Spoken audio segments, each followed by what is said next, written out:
Bonjour, aujourd'hui nous nous retrouvons pour une nouvelle vidéo et aujourd'hui je fais une vidéo pour les joueurs débutants un tout petit peu au-dessus que les joueurs débutants pour vous parler tout simplement du respect des principes, parce que l'ignorance des principes de base des ouvertures il ne peut pas être compensé ni par les ressources de l'imagination, ni par l'habitude d'une longue pratique. C'est-à-dire que même si le meilleur joueur du monde essaie d'ignorer les principes de base, eh bien, il ne pourra pas gagner. Donc rien ne peut réparer l'inobservation de ces règles. Une des conditions indispensables de progrès rapide, c'est donc l'étude analytique et méthodique des débuts. Alors, on va avoir une petite partie qui montre bien cela. C'est un gambit du centre. Alors, E4, E5. Et puis après, on a D4. Alors cette ouverture, c'est une ouverture à caractère offensif et elle convient très bien aux joueurs d'attaque. Alors, E prend D4. Donc les noirs acceptent le pion du gambit, ce qui est probablement le plus simple et le meilleur. Alors là, on a fou F1 en C4. Donc on a ceci qui est joué de la part des blancs. D7, D6. D6 est joué. Et cavalier F3. Voilà.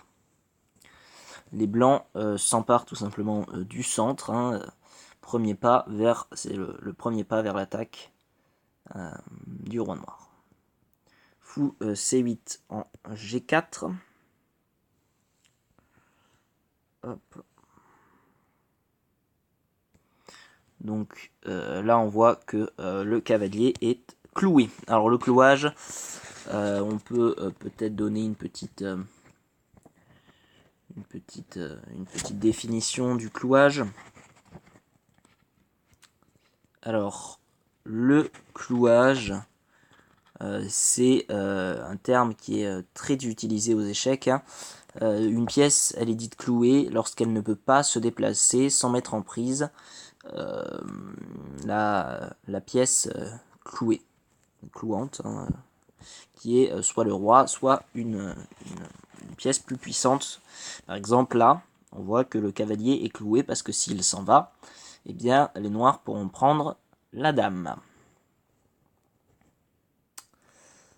Alors, les blancs ne peuvent pas donc, en principe, déplacer leur cavalier sans mettre leur dame en prise du fou G4, mais il faudra malgré tout un peu plus pour qu'il devienne vraiment inopérant.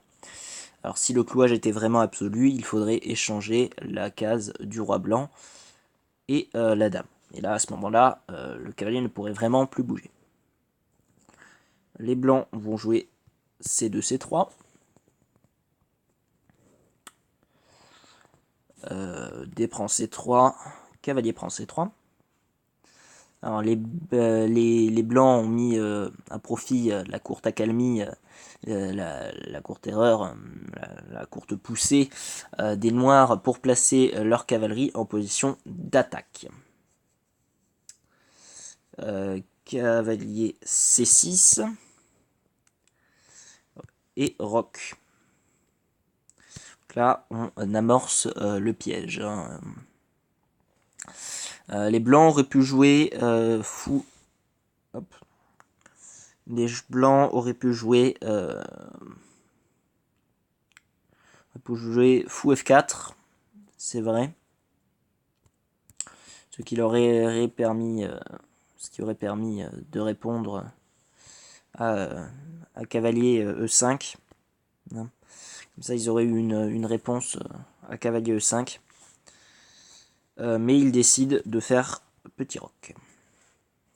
Alors là, on voit que les noirs jouent cavalier E5.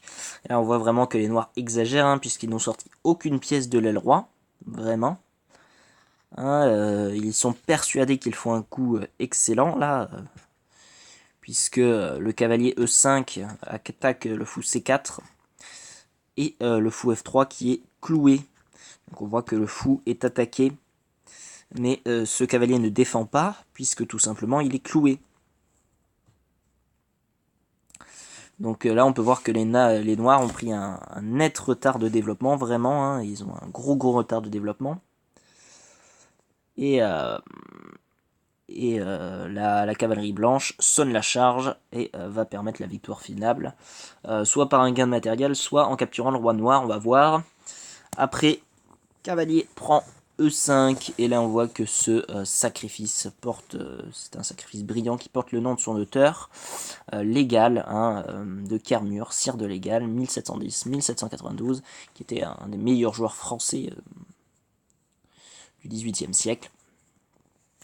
Et à partir de là, on a deux variantes. Alors, soit les noirs jouent, paf, vous prenez D1, et à ce moment-là, la tentation est irrésistible, les noirs ne veulent pas manquer une si belle occasion de gagner la dame. Mais malheureusement, ils n'avaient pas vu qu'on a tout simplement un fou F7 échec. Et là, le coup forcé, c'est roi E7. Et malheureusement, échec et mat. Donc finalement là, eh bien, les blancs ont gagné à cause de fou prend la dame.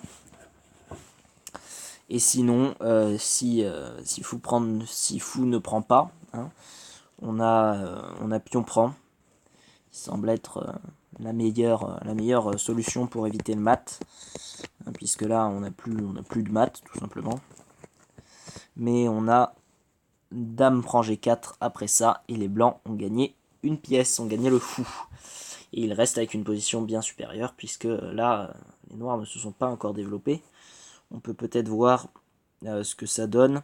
Tenez, regardez, je vais faire jouer les ordinateurs. On voit que, voilà, les blancs gagnent, et regardez la différence de matériel à la fin.